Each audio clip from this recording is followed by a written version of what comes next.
name's Aubrey Japp. I'm the director here at the Archives. Thank you all for coming to this special event. I want to thank Dear Butte and all of the work they do to bring Kevin and Olivia here and invite the Archives to attend. So some of you guys were on a cemetery tour this morning about Irish history. That was really wonderful. Here for the lecture now. Tonight at 5 o'clock, John Conlon's giving a series of lectures at the Cavalier, so join for that. And tomorrow at 7 p.m. at Montana Tech, Kevin will also be presenting. So a whole fun 2 days to watch out for. So with that, we're going to get started. It's my pleasure today to introduce Kevin and Olivia. Kevin was born in Limerick, Ireland. He spent much of his youth traveling before moving to Cork, where he worked as a freelance journalist for the Irish Examiner.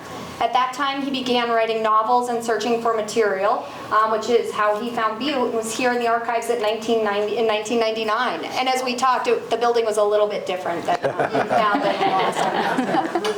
He's published 3 collections of short stories and 4 novels, the latest of which, The Heart in Winter, is set here in Butte in the 1890s. He's been a finalist for the prestigious Booker Prize, and his work has been called lyrical and innovative. He's known for his unique characters and style. Olivia Smith is a widely published academic who also previously worked as a law professor and is now co-editor of A Winter Papers. Together they live in Sligo, where they edit and publish A Winter Papers, the annual anthology of Irish arts and writing that features short fiction, essays, poetry, and interviews from Irish artists. And with that, I'm going to leave it to both of you. Thank you for being here. Thank you very much, Aubrey. Thanks a lot.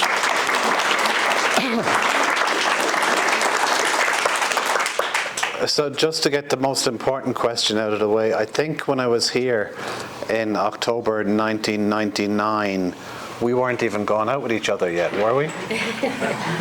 No. No, that was about 6 months later. She came up to me in a pub in Cork and started talking and hasn't really stopped since. So that's how that came about. I will point out I offered to loan him a novel. Oh, was that it? Yes. Do you remember the novel? It was a Saul Bellow book. It was. So a very literary start to the whole thing. So as well as being married to each other and putting up with each other for the last quarter of a century, we also co-edit and co-publish Winter Papers. I'm going to talk a lot about my Butte novel tomorrow night and read from it and stuff, so I'll talk mostly about other stuff today, but I'll talk a little bit about my previous trip to Butte as well. So will we pass them around? Yeah, the thing with this, it comes out once a year. It's an anthology of Irish writing and interviews, poems, stories, essays, lots of stuff we'll talk about. We print 1,600 of them every year, and they sell out in about 3 weeks. They sell out really quick. So if you ever want to buy one, get on winterpapers.com and get on the mailing list. It comes out around late October, so we're waiting for the new one. We have a couple here. I'm going to pass them around so people can just have a look as we're talking about it. And you can have a look, yeah, as they go around.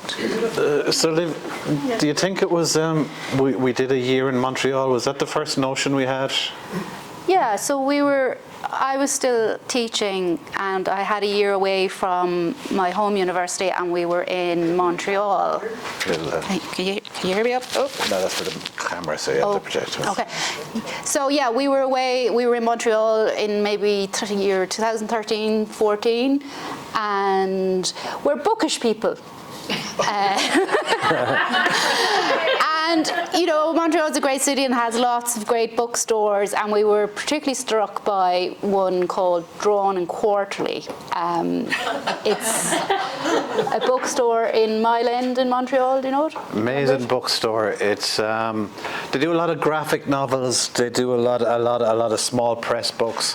And what we were really struck by is some really beautifully produced books. You know, and I've always believed in books as furniture, as well as reading material. Books furnish a room, in a very old expression. And also, we started to talk about it, and we were saying we're also overwhelmed now by digital culture. We're all online all the time, and we were trying to make space where people just for a few nights or a few weeks of the year will buy this beautiful book that comes out and go, I'm just going to turn off the Wi-Fi connection. I'm going to turn off the phone. You know, I'll turn down the radio even and just sit with a beautiful book and figure out how we're going to do it. So there's a lot that goes into it, isn't there, into the production of it? Yeah, so we start probably in January, and then it comes out in November, but we have a whole kind of list of things to do to get from January to November. So January, February, we start an open call for submissions. We get in submissions in fiction, non-fiction, photography, visual art. And then for the next few months, it takes a long time to start reading, going through everything. At the same time, we're working with our designer. So we have to give great credit to our design team. It's John Foley and Lisa Sheridan who work in Cork City.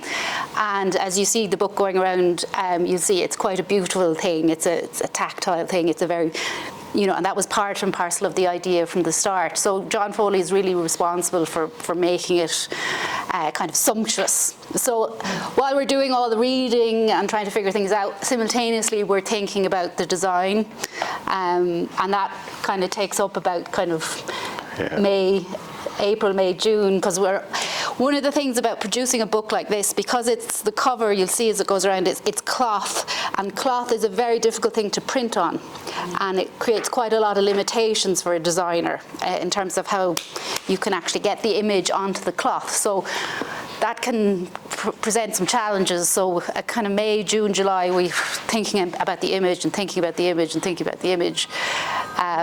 So you'll see number 9 is going around now, and number 9 has a kind of a traditional Aran jumper. And it has a kind of a bit of a stance when you see the jumper coming at you, it has a bit of attitude. And that was courtesy of John, our designer. And number 10 you'll see going around. It was a kind of a bit of a milestone to reach 10. Any publishing project, 1, 2, 3 years you think you're going great. Will you ever get to 10? We got to 10, so we decided we're going to celebrate that fact and put the 10 in lights. So that's kind of May, June, and then we start, once the selections are made, Kevin does a bit of work for us. When I say we co-edit and co-publish, I mean Olivia does 94% of the work. Like in the summer. It was very important to us. We really believe in keeping things, creative projects, as local as possible, and to work within a community. And kind of, even though we live in a different part of the country now, Cork is kind of in lots of ways still our original community, because we kind of met there and started off our lives together there. And as a lot of people in Butte will have forebears, of course, from County Cork as well. So the book is designed in Cork, it's printed in Cork, and it's distributed from there. It would be cheaper, to get it printed and designed in Eastern Europe, and it would be cheaper again to go and get it done in China. But we're very insistent that this is, it's about Irish creative work, and we wanted to keep it a very local project and keep it close to home and make it a really indigenous product that we put out. It means it's expensive to do it, Ireland, if anyone has visited recently, is an increasingly expensive country to do anything in, to build a house, to produce a book, to go for a steak. Anything in Ireland now costs a lot of money. So it means it's a pricey gift that you buy. It costs about $40 to buy the book. So we sensed this at the start, so this is why we bring it out in late November. The idea is, if you have that very arty sister or brother, this is their Christmas present, And it kind of works like that. It does work like that, because, we have, as you know, we have a big Irish diaspora where people are spread out all over the world, and we have people who buy it in New Zealand and Australia and in the US, and, for their arty cousin or sister or brother, and, and we get lots of lovely messages back, from people who say it makes them feel more connected, just getting this through the letterbox. every year. The first sale every year is a guy in Newfoundland. Oh yeah, he buys it. He's on it straight away. He's number one. Straight away, he's up waiting for it. But it takes something to do with the post over there. Even though he buys it first, it takes about 12 weeks to get there. For some reason, it just goes all around and the Canadian Post are always on strike. Yeah. We should say as well that given the fact we've just talked about the production and the associated costs, that we owe a huge debt to the Arts Council in Ireland, who help fund the production of the annual every year, and that's a very, very important thing for us. It wouldn't work without them. It's funny, like there is a big difference between the United States and Ireland in terms of funding creative projects of any type. There is a culture of philanthropy in the US, which of course funds a great deal of the arts. That doesn't really exist in Ireland to the same degree. Ireland traditionally didn't have the spare cash to put into cultural matters, you know, so it fell onto the government to do so. And the Arts Council, which is the culture department essentially of the Irish government, they are very good, you know. The supports are very high compared to other countries, compared to the United Kingdom, for example. Writers, especially literature, gets very well supported for the good reason that it's the only thing we're good at in Ireland. You know, we're not good at anything else. So we deserve it all. But it's you know, even though we sell out all the copies we present every year, it wouldn't be possible to keep it going without the support that we get from. And it goes back to what you were saying as well, because of the printing costs, etc. You know what I mean? In order for us to keep it printed at home, you know, we definitely need that Arts Council grant to keep it running and afloat. Yeah. One of the things we wanted to talk a little about it today, because it's kind of relevant to Butte as well, I think, is that, you know, over the 10 years of doing it now, and you're dealing with a lot of established writers and artists who feature in it, but also a lot of emerging writers and artists who come into it. And you can see from all the different submissions and everything, often people have the same stuff on their minds. You know, people are thinking about the same things at the same times. And one of the big things now for creative people, for young artists and for emerging artists and writers and musicians is, how the hell are we going to do it? How do we live now? Because the traditional thing was, if you wanted to be a writer, you'd move to Paris or London or New York and you'd get a little apartment and you'd work. Good luck with that now, with the cost of things. And what's been very interesting in Ireland since we started this, and we noticed it 10 years ago, and it's more and more prevalent every year, is that the young writers and the young artists are leaving the big cities. They're fleeing and they're going back to the smaller places, which are more affordable. And it's for this reason we live where we do, which is keep the overheads low. You keep the overheads low. I always think, like, in terms of writing advice and literary advice, most of it is nonsense. The only good stuff I ever heard was from the great American essayist Annie Dillard, and she said there's only one piece of advice a writer needs, and that's keep your overheads low. Because in terms of the finances, it's a very unpredictable game. You could have a great year, and then you could have 5 years where you make nothing, you know? So our tactic in terms of keeping the overheads low, just as my first book came out in 2007, is we bought an old police station in a swamp in County Sligo, which was a very small mortgage. You know, it was a cheap place to buy, and it represents freedom.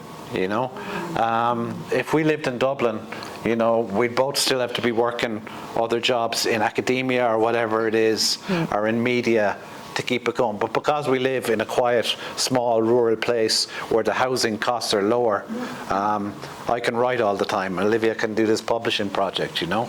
And you see that's the big difference I've noticed immediately on coming back to Butte, is that there's more stuff happening around the town in terms of the arts and in terms of creativity and what's going on.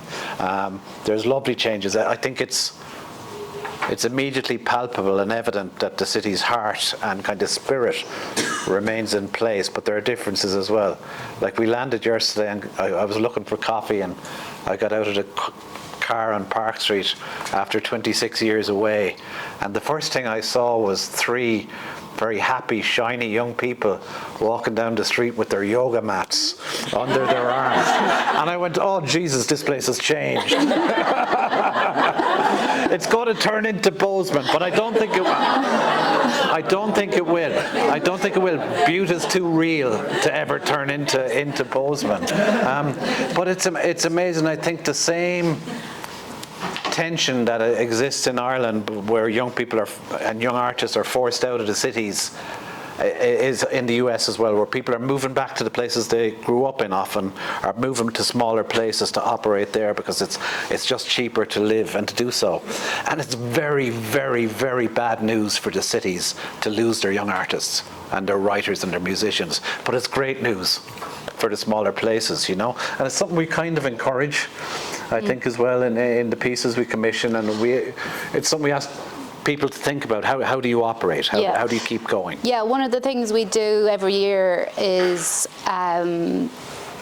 every volume has about 5 or 6 conversation pieces, and sometimes we pair different type of artists together. So we could put a poet with a musician, or a visual artist with a filmmaker, and we kind of sit them down, just put on the recording device and see where the talk goes, and the talk often goes to about where they're situated, but a lot of the talk is and this is really what I like about, one of the things I like about the anthology is how is it you do what it is that you do, to kind of, give people that sense of an insight into how people do their artistic practice, because everybody's always trying to figure out how do they do that? What could I learn from their practice? So that's one of the really interesting features. So, in 10 years, we've about 50, 55 different conversation pieces with all sorts of really, really interesting artists, and that's a fantastic it's kind of a fantastic archive piece now. I forgot to say as well, we do have our own archive that we should mention here at the archive. Yes. So on winterpapers.com we put up a selection of pieces free every year from the book that you can read online. Yeah, and that will start to grow over the next few years. So, if you don't manage to get the paper hard copy, the website will start to kind of develop over the next few years. Thank you to the Arts Council again for helping us develop the website dimension to it. One of the models actually for those artist conversations was there's a great series, and any kind of emerging writer or young writer should be pointed in the direction of the Paris Review. Their series of interviews with writers that go back maybe 60 or 70 years now. They've been doing it, and it's an absolute treasure trove, and it's basically starts from that simple beginning question: how do you do it? And when you're a young writer or artist or trying to operate creatively, and I always remember to say that writers and artists emerge at any age and not just in youth. But that's a great place to go, and that was one of the models, those interviews, wasn't it? It was. For the thing. The other thing we've started over the years is we've got a couple of actors to keep a diary. Actors' diaries, they're called, which basically, they're kind of jotting down their daily lives, and a couple of theatre actors actually, which is fascinating because Kevin does some work with theatre actors, and we have a huge kind of admiration for the pain that they go through. So those have been really interesting, haven't they? It's very interesting, yeah. Like, I always think in terms of the various artistic disciplines, writing and acting are very closely related. It's all about kind of hearing voices in your head and trying to embody them and trying to make worlds out of them, And during the pandemic especially, I was feeling sorry for everyone, but I was feeling sorry more than anything for my actor friends, especially the stage actor friends, because they were bereft, They do that not because you get great money working as a stage actor and you're away from home for weeks on end, maybe staying in places that aren't so great, and they do it because they have to do it.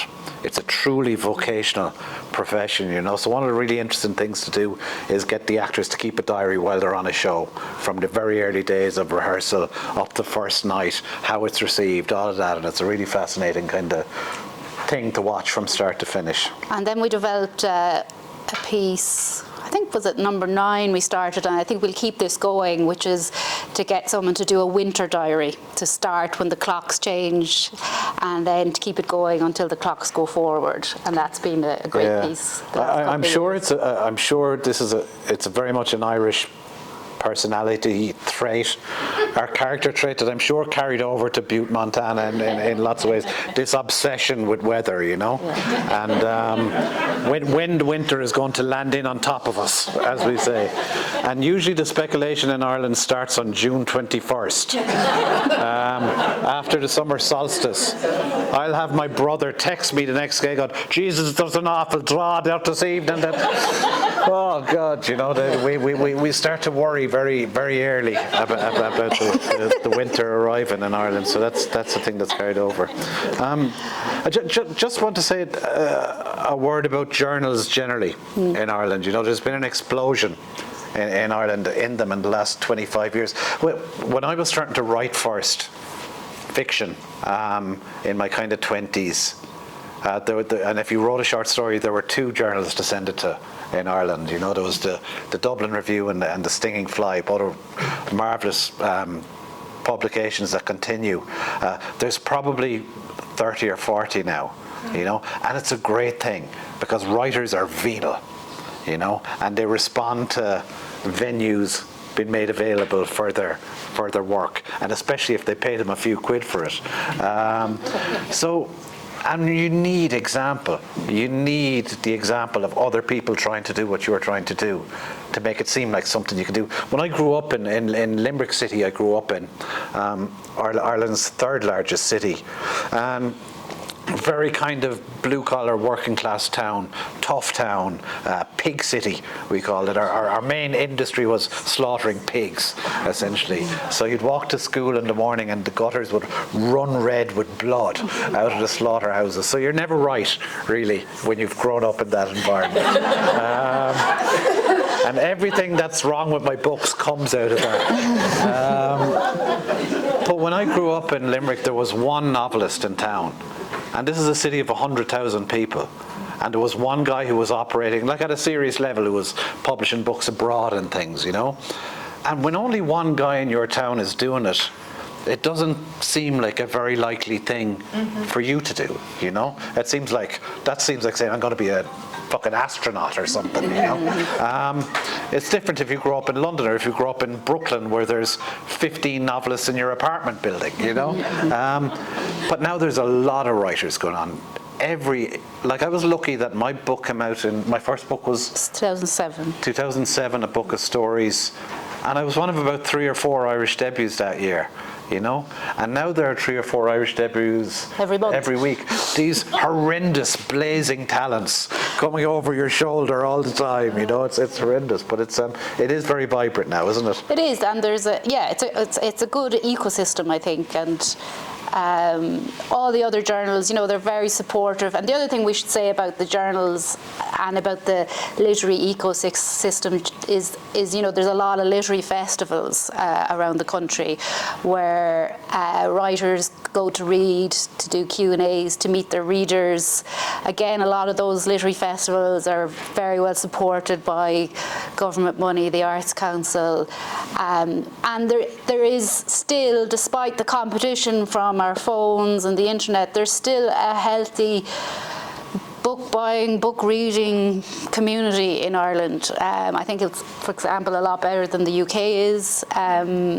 It's still something that we value, and I guess that, you know, the fact that we can continue to keep publishing a book like this that's going around here at €40 every year and it sells out is testament to that, the healthy state of books within Ireland. So that's something we don't take for granted, you know, because it could disappear if we don't kind of keep up that, what we call literary citizenship, I suppose.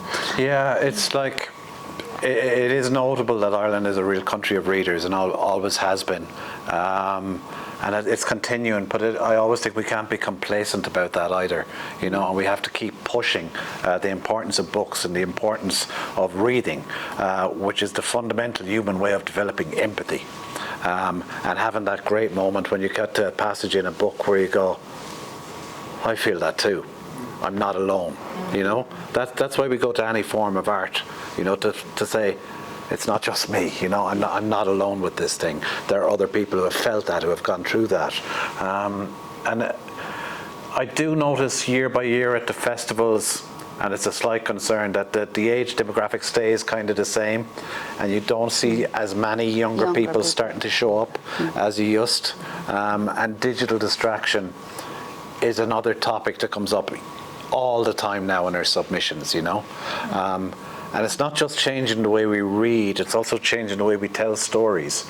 It's changing concentration depth and levels, and it's been a recurring kind of theme that comes up. It has. So, what do you do for winter papers, Kevin? What do I do? I kind of view most of my work as the month of July on winter papers, where I actually edit the pieces. I do the paper edits. I go through and I make suggestions on sentence level and overall structure and all of that. And I really look forward to it because it's a great break from myself. You know, I put my own work away from a month and I just look at other people deal with their problems on the page. And editing is great because you get to steal a lot from brilliant young writers and artists, you know, how they're working out their difficulties on the page and that. But that sort of July, August time is always a bit frenetic. You send out the suggested edits to people. Some people are back very quickly, some people are much slower. And we're working on a deadline because printing a book like this is kind of complicated because it's printed in Cork, but it has to go to Dublin to be bound, and then it has to go back, and it's quite technical and it takes a while. So we're trying to hurry people up. We're going to miss our slot. So yeah, it gets a bit frenetic around that time, doesn't it? It does, but it's a really gratifying thing when it comes out then, and it gets a great reception every year. And the Irish Times always review it and everything, and we always get contributors onto the radio shows and stuff like that. And often for, you know, people who've just started doing things, it's their first time going on radio or something like that, and it's just great experience to bring them into the world of talking about their work and doing all that stuff. Yeah, so it's great that in every volume we always have a mixture of super established writers and then emerging people. It might be their first ever published story, or it could be the first piece of visual art that they've ever published or had included in something. So it's always nice to have that mix of contributors at kind of at different stages in their practice. I do occasionally manage to write something myself for it as well, and I usually pass that submission. Yes, I think this guy should go in, definitely. I once turned down a story of Kevin's that then the New Yorker accepted. So we get past that. So what do I know? But actually, kind of an emblematic, for number 10, I wrote a piece called Down at the Central Hotel. And the Central Hotel is in Dublin on Exchequer Street. Great place. It's open since, I think, about 1880 or something like that. And it was traditionally known in Dublin gossip circles as the place priests went when they were having secret love affairs. That was what the Central was originally known for. Over the years, it never became one of the fancy hotels in the middle of Dublin, so it was always very affordable. And when we moved to County Sligo to live in an old police station in a swamp in 2007, of course you still sometimes have to go to the city to do things, and we started staying in the Central Hotel. And we were doing so up until the pandemic, up until 2020. Kevin used to flirt with the lady on the front desk. I deny this. Yes. She would ring up to the room and go, Kevin, now we're testing the fire alarm at midday, but you don't have to leave the room because you're busy with your writing. It was lovely. Those were the good old days. But like even in 2019 in Dublin, she used to charge us like $70 a night or something, $65 a night to stay midweek in the middle of Dublin on Exchequer Street. And a lot of artists used to use it, and a lot of writers used to use it. And it had the most amazing bar. It had a great bar called the Library Bar. The Library Bar, which was tricky to pass on a school night, you know. But it was just such a great place, and it became a really vibrant little kind of cultural scene.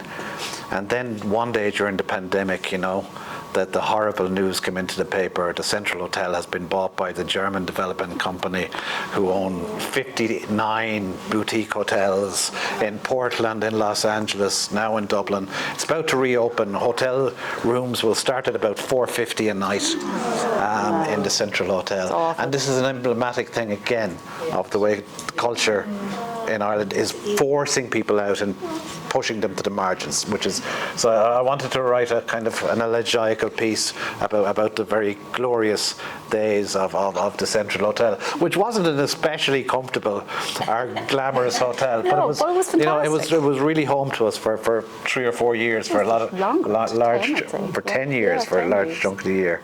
And so many people would just stay there. Your agent from London would come over, and lots of people. Visual artists, filmmakers, poets, everybody was in there. Yeah. It was a great spot. Yeah. I would say we want to open up this to the room in a minute just as a chat, really. And in the Irish way, we're just going to have a chat and ask us anything about anything got to do with Ireland or literature and scene. But just to say, we've had a few very notable successes with winter papers over the years. In issue 1, we had the first piece of fiction ever published by a young writer called Sally Rooney, who has since become quite well known. And I think we have only a couple of issues of number 1 at home ourselves, and they're kind of our pension, because people get on all the time trying to buy it and offering all sorts of money because it's Sally Rooney's first published fiction. I said, no, not yet. They're signed by her too. And they're signed by Sally. And she showed up at the launch, but she was too shy to come over to the table where everyone was signing. So you had to meet her the next day. I did, and I said, would you sign those for me? Aren't I glad I did that? But we've had lots of writers who've got book contracts out of it, who've got agents out of it, so that's been really gratifying. We had a great piece in Volume 2. You probably all know about the GAA, the Gaelic Athletic Association, the domestic games at home, hurling and football, Gaelic football. So we knew this young writer from Tipperary, the home of the GAA, and we said, where's the good, new, interesting GAA essay?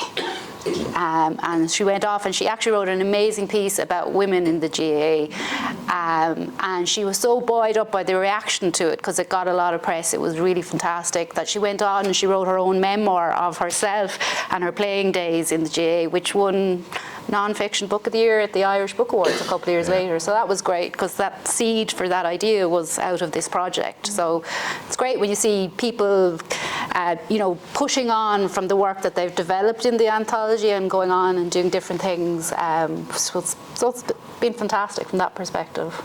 Yeah, and I always felt myself, when I started to publish in journals, it's a great sense that you can now take yourself seriously at this, that you're operating in a kind of a professional way, and you're doing it for real, and also just putting you in touch with a community of other artists and writers, and seeing where things go. But will we open it up to a discussion? So if anyone has any questions or thoughts, please just put up a hand, and we'll. Hi. Do you think you would increase the number of books per year that you publish? As in broaden it out from this particular project? The print quantity. It's always a tricky number, to fix on that. First of all, it's not possible to reprint a book like this. You have to pick the number at the outset. And we tried that one year, because one year it sold really, really quick, and we went back to the printer and said, could we print another 200? And the quote was just, you keel over. It's just not possible. So we always try and find the number that we think we can sell without having a huge stockpile, so that it's always a tricky balancing thing, and it's the cost of the printing as well. So 1,600 is kind of where we've found is the sweet spot. We were up higher a couple of years ago, and then we were left with a huge pile. So I think we're kind of on about 1,600 at the moment. Yeah. It's kind of, we kind of differ on this. I'm of the view, let's keep printing more every year, and Olivia's more cautious. I'm more cautious. In temperament, and rightly so, because after 10 years now, I think we only have about 20 copies around the house. If I had my way, there'd be thousands everywhere that we hadn't sold. But it's kind of, so you have to be cautious. I do the budget. Can you tell?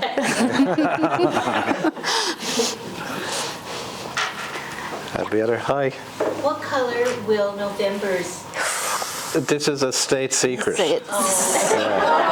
We would I don't do any social media or anything like that. I don't believe in it, but we do have to do some for Winter Paper. So we have an Instagram account. We do, and we have. So there's a big reveal that happens shortly, in a couple of weeks. It will be at the end of October. Yeah, we have people who take bets on the colour. What colour it's going to be. They run a little book to see are they going to get the colour right.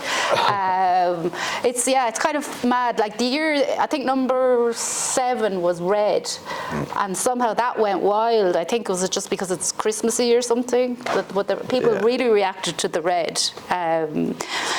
So yeah, can't tell you. 3 weeks. 3 weeks time. And is there a possibility of large print? Large print. Or that's just too far. Yeah, that possibly, what I could do is to think about large print on the website as opposed to in the book. Do you know what I mean? That's actually a really good point for me. The print, it's the volume of the paper. Every year it can't go over a set number of pages, because if it goes over a set number of pages, it goes into a higher price point for the post. So that's why it has to always be under 192 pages. And then it's not like I can bring it down by 1, because this is very technical printing stuff. Everything goes in bundles of 4. So if it's not 194 pages, it's going to be 190 and go down and down. So yeah, the printing weird stuff, I'm getting very technical and boring. I'm beginning to sound like our designer in Cork now. Me and him have these kind of weird technical publishing printing conversations all the time. But yeah, I'll think about that for the website, the larger print. And is there a standing order for institution? There can be. If you just press contact on the website, that comes into me, and I have a couple of institutions that I do that for. Yeah. Hi. Hi. I'm interested in, you say there are now a lot of literary publications, and what's the volume of the submissions you get? And is it more heavily fiction or nonfiction? And do you choose those too? I know you edit them, but do you do the choosing, or how? Well, that's very much a kind of a joint committee effort, isn't it? But how many come in this year, submissions? Going towards 800. And you choose usually? Well, just going around, if you can see, probably there's about 28 to 30 pieces in it. Some pieces we do commission, depend, if we have an idea for something, or if we have a specific artist that we want to see their work, we'll go directly to them. So in the very first few years, it was mostly commissioned because we needed to get the project off the ground, and then we opened it up. Yeah, I read the submissions. We have a contributing editor, the great writer, Irish writer Peter Murphy. He helps me with that. And then we kind of have long lists down to short lists, and then we start kind of trading and discussing. I only start reading really at the kind of short list stage, because I've way too many pokers in the fire, writing books and plays and screenplays and the whole lot. So it's kind of my reading time is limited on it. Yeah, some journalists sometimes pick an express theme and ask writers or artists to respond to that. We generally keep it very open. But as Kevin mentioned already, sometimes it's amazing within one submission period, the links and the synergies between people. It's fascinating. But the numbers of submissions to other journals, like the Stinging Fly, is probably the most. I think they're up at about 2,500 per issue. submission. They get about 2,500. Yeah, and it's something everybody has noticed lately as well, is that we're starting to see the AI submissions. This has been evident for what, 2 or 3 years? Yeah, but And you can tell inside 3 sentences. You can tell immediately. One of the things that isn't said enough about AI yet is it's terrible. It's really, really bad. This is clearly not the work of a human being. This is a language learning machine. There's no feeling in this. But you spot them from 40 yards off now, don't you? yeah, are interesting. I've noticed in the last year, people, without being asked or prompted, have sent in a kind of a statement with their submission, kind of clarifying that this has not been written with the aid of a learning language model. I know some journals are starting to put a stipulation in their submissions that it cannot be. We haven't gotten that far yet, but some people have offered that, as in, I declare that this is my own work, that it's not, which I found interesting as well. Because we're so overwhelmed by it now.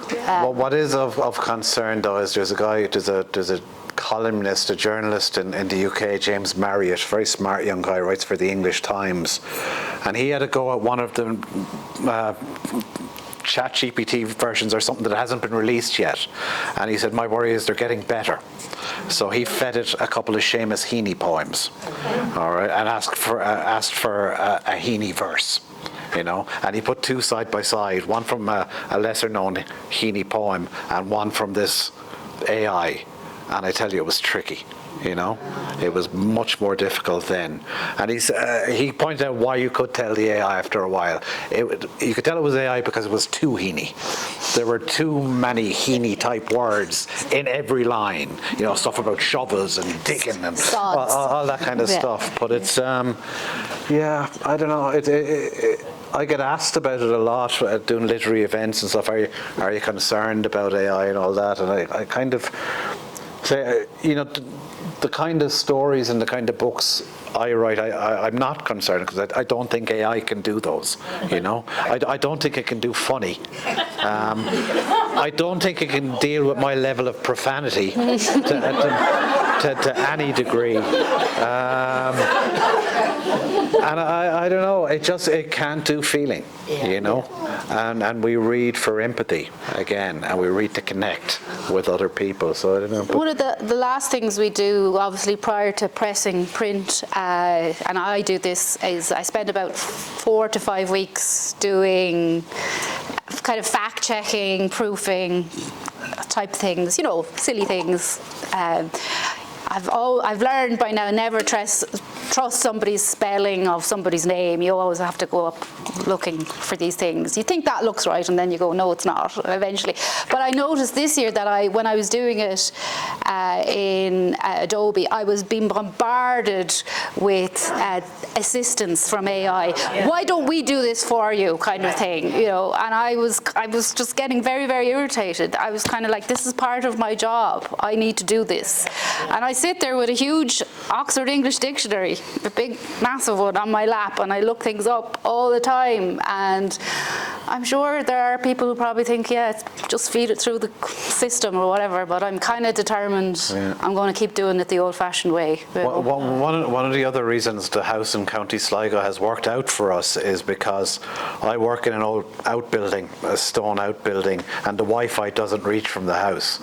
So I go out there in the morning and it's like 1993 out in my shed. I have a record player, I have a stove, and I have my offline laptop, and it's just great. I can't write well if the internet is in the same room as me.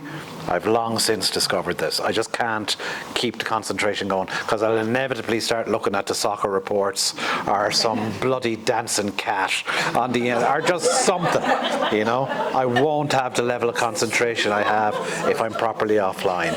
Now, I will go in over the course of the 4 or 5 hours I'm out in the shed in the morning. I'll go into the house 10 times to check my email or something, but mostly it's just me and analog technology, and it's the walk of shame. It's the walk of shame. I call it if I've got to go in.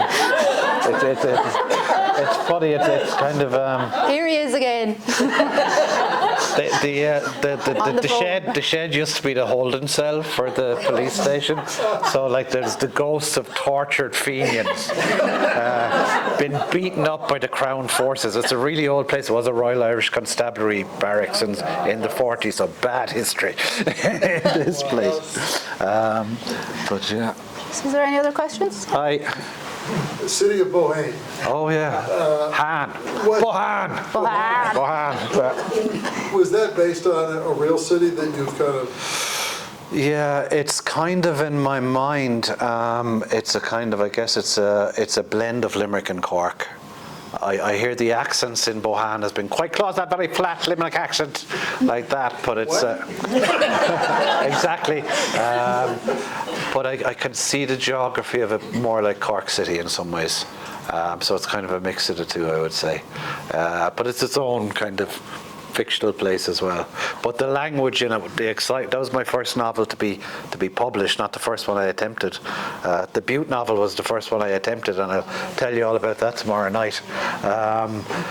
But the excitement I had writing that was I realised that the language I was using in it is real working class Limerick and Cork dialect, and that had never really shown up in Irish literature before, you know, and it's a glorious resource that's there that had never really been, you know, the English language is marvellously abused in these cities, you know. It goes into the profanities. There's some people often at things go, there's a lot of profanity in your book. Why? And I say profanity is a defensive use of language. When you're swearing at someone, you're putting up a shield. And Irish people are probably the second best swearers in the world, I believe. No one matches the Spanish. The Spanish are the best. They have an incredible array of profane words, mostly about your mother. But Irish people swear a lot because of our colonial history. English was the language of the colonial oppressor, and we mangled it. And we made it filthy in the way we used it as a response to it. So that's why a lot of Irish literature has that degree of profanity in it. But thanks. Anyone else? Oh. We have here. Hi. I got you to Butte in '99. Okay. I'll surely talk about it more tomorrow night as well. But I guess I was a freelance journalist in Cork. Hadn't yet met Olivia, and I was late 20s. I turned 30 in 1999. I had the classic kind of 30-year-old good hard talk with myself.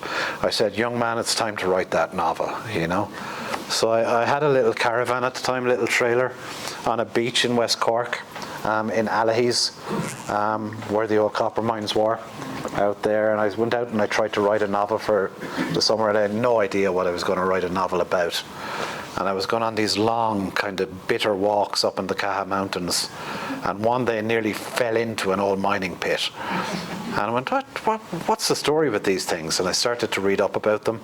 And I started to read out that played out in the 1880s. And most of the miners had gone to a place called Butte, Montana. I went, wow, that's a fascinating story. I hadn't heard of it.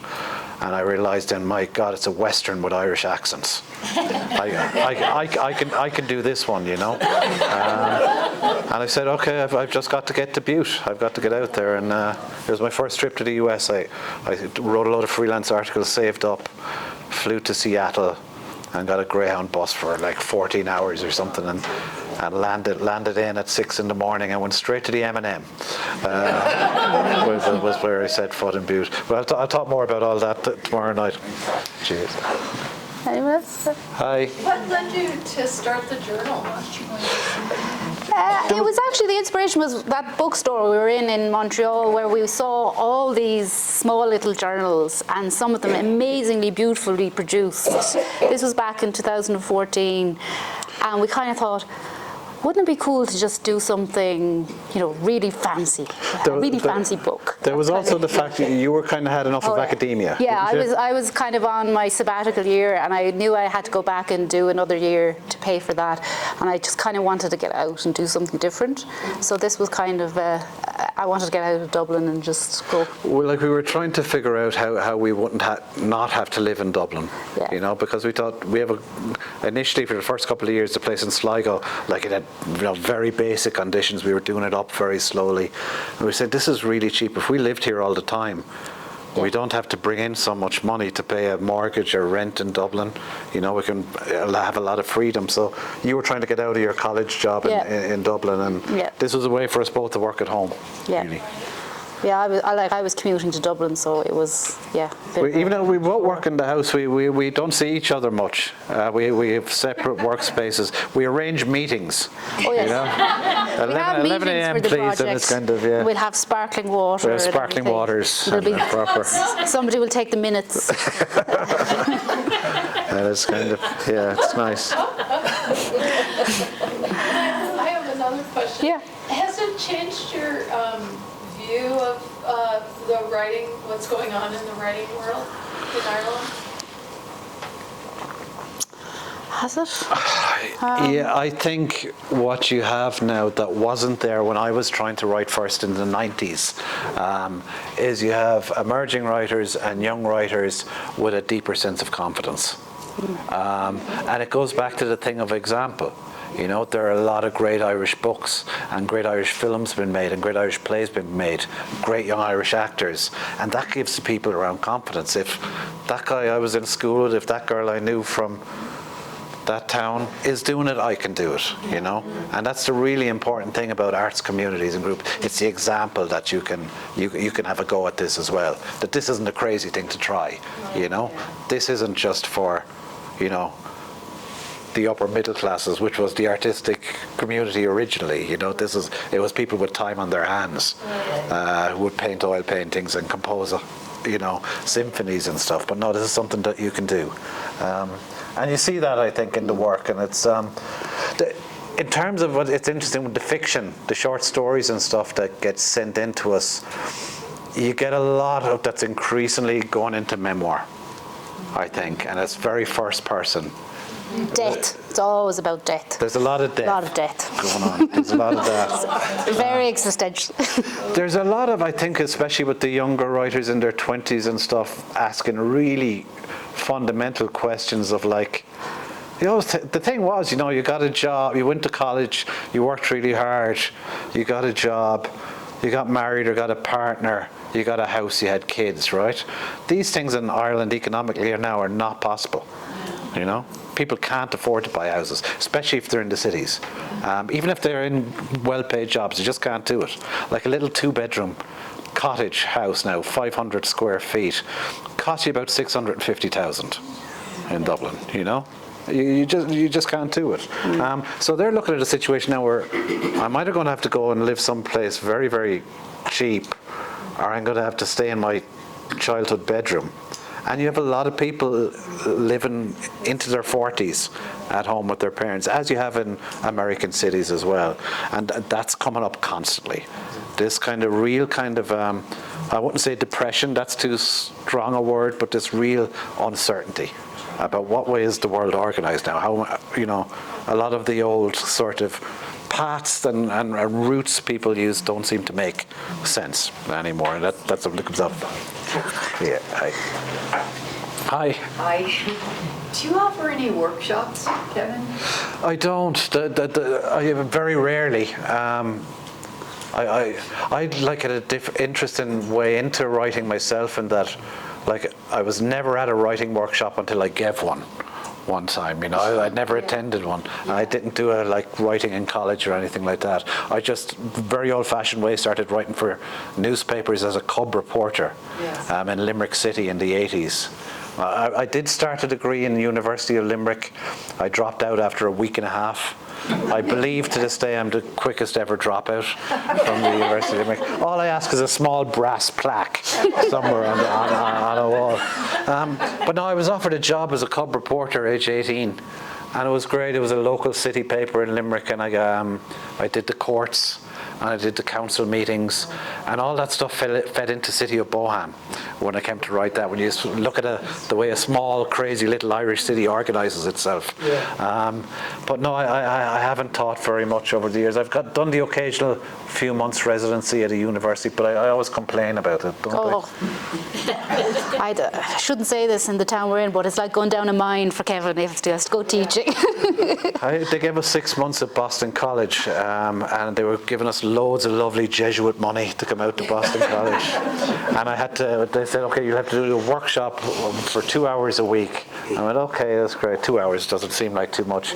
I spent 38 hours a week complaining About his 2 about hours. the fact that I had to go in and do this workshop. So I don't know.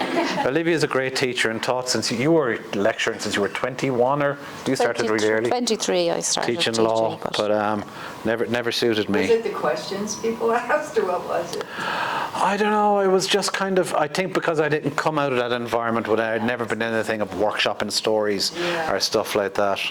And also, this was 2017 was the last time I'd done any of it at Boston College, that workshop, and I did notice something very interesting, that I remember talking about an Annie Proulx short story, just to get things going. Great Annie Proulx story I think it's called Career History, where she just basically does a guy's CV.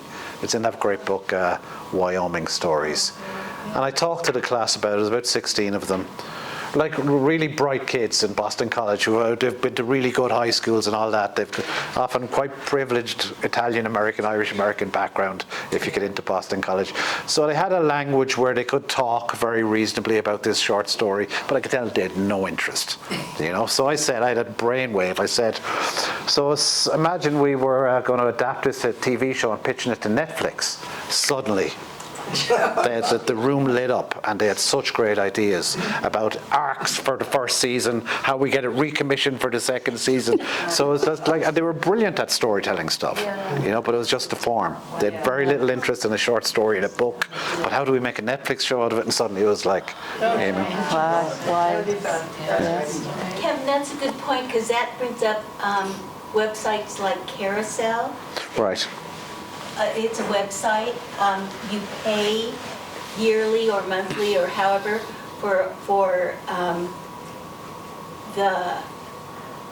what they publish on their website, and their authors that publish a chapter a week. Oh, okay. So the authors pay them? No. Oh, they pay? No, a subscriber. Oh, the subscriber. Oh, okay, I see, yeah. Pay the website. Okay. Yeah. $50, $100 a month, whatever you want to pay. And they kind of curate it to... You do short stories. Yeah, I don't know. I mean, it's kind of, and a lot of writers have Substacks now as well, and use those. Like, I've been lucky in Ireland because I came out first in 2007, my first short book of short stories, and it did well straight away. And I've managed to make a living from my writing of books since then and not have to do other things. So, but I think anything that helps writers, pay the rent and make the nut on the month's expenses is a great thing. Hi. Kim, could you talk about, since you started out in journalism, the state of journalism today all over the world, and how journalists are being attacked and maligned? Yeah, it's changed a lot since my time, I guess. What I have noticed in Ireland, and I'm sure it's the case here as well, is that the most kind of vibrant area of journalism in some ways is the stuff that's become more localized, and people writing about what's going on in their town and in their city. In Cork now you have a couple of sort of publications focused very much on matters in Cork, and not just culturally, everything else that's going on in the place. I was horrified. The old newspaper. I wrote for all the papers in Ireland, but I had a great connection with the Irish Examiner for years in Cork, the Cork newspaper. I was horrified to find from friends in there they're no longer sub-editors at the Irish Accent. It's all basically done by computer now, by AI. They edit the copy, and that's kind of terrifying. There are great examples. I know an awful lot of Baltimore Sun journalists. When the Sun was being stripped of all its resources, basically crowd sourced funding, and they've got a very good model now where kind of a real investigating local city news organisation keeps going with about 100 journalists on it. So I think these are the models for the future, self-contained community ones. But yeah, it's difficult. Well, I was reading. Podcasts have taken over lots of the traditional functions. I'm not a great podcast devotee. I mean, it's about. Part of me thinks it's about responsibility with journalists as well, with journalism and the loss of journalism, traditional journalism, because so many people don't subscribe or pay for it anymore, right? And when you allow that to flourish, then you allow disinformation. I was reading The Guardian yesterday, and it said. It cited a figure that 20% of the US gets its news from TikTok, which was just astonishing, because news, what kind of news is that, you know? And yet we subscribe to the proper institutions of journalism anymore? A lot, you know, the traditional ones are struggling to stay alive, aren't they? I think one of the things that we haven't brought into proper perspective yet is how we all changed during the pandemic, and how we changed in the way we consume news during the pandemic, and what we consider to be news. And talking to relatives, some of them younger, some of them older, their view of what news was often what they were getting on the group chats on WhatsApp, you know. And this was like Johnny down the road, telling them something about COVID or something, and suddenly, because it's on the phone, you know, I have the news here. This is journalism at some way. Oh, it's not, you know. Yeah. This is kind of just some guy down the road speculating of something he read on some other group chat or something he saw here. So it's like, yeah. The difference between facts and opinion. Yeah, this is it. And these things are blurring all the time. So it's strange and interesting times. It is. Yeah. We have time maybe for one or two more questions, if there's anything in the room or anything. Yeah. So of all your novels, which is your favorite? God. I'm going to say the Butte one, aren't I? It's funny. I'm very fond of it, the Butte novel, because I didn't manage to write it when I tried to write it first in 1999. I was overwhelmed by the amount of great material I found over in this place. I just had too much. I went back to Ireland and I wrote 120,000 words. And I knew it wasn't coming to life on the page, you know. But I came over here and immediately evident, I was like, this place has just such an incredible history that's just so tangled and so dark in places and so funny in places and such brilliant stuff. I didn't know how to reduce it down. I thought, I have to do everything. I'm going to have to do the boats over. I'm going to have to do the train across. I'm going to have to do the mines, the police, the politics. I better throw a few brothels in there. I better throw the Cornish in there, those guys. I didn't know how to shrink it down. I had too much. And it was only when I came back to it late in the pandemic with another idea about a pair of runaway lovers, I thought, that's the Butte novel. That's just about lonesomeness. That's just about the lonesomeness of the immigrant experience. And that's how I write it. So it can be a slow game sometimes, but it's kind of, I've got beautiful letters about it from people here in Butte, really, really lovely letters about it. It's been very, very moving. This lady wanted to know what was my favourite novel. Oh, what's your favourite? Well, I do love the current one, The Heart in Winter. I guess I'll pick a novel that Beetlebone. It's Kevin's second novel. It's about John Lennon going on a quest to rediscover his island off the coast of County Mayo that he actually bought. He brought Yoko to visit it once. Yeah. And it's a difficult novel, I think. And the reason I like it is because of a character called Cornelius, who's John Lennon's driver. And he drives him around the West of Ireland, and he has John incognito. They're running from the press, and the character Cornelius is just a fantastic character. Thank you. He's incredibly funny. He has this kind of West of Ireland heft about him, and he's kind of slippery. You know, he's kind of charming, he's kind of funny, he's a bit devilish. You don't know where you are with him, and he's kind of a double act with John. And it's because of Cornelius, I think. Yeah. I like Beetlebum because it's challenging as well. It's difficult. Just to wrap up, and thanks everybody for coming along, by the way. Oh, there's another question down the back. Hi. Why are the Cornish people such perverts? Why? The Cornish? Oh, okay. Well, this is from the perspective of a young Irishman in the 1890s. And something that I gathered repeatedly reading up all Butte histories was that the Cornish and the Irish in Butte were a little bit, often because the Cornish were in more senior positions in the mines. They were the more experienced miners. Like, those guys are mining since medieval times, tin mining. And they were brought over to the West Cork mines to teach them how to do it. And a lot of the Irish hated them because they were their bosses, essentially.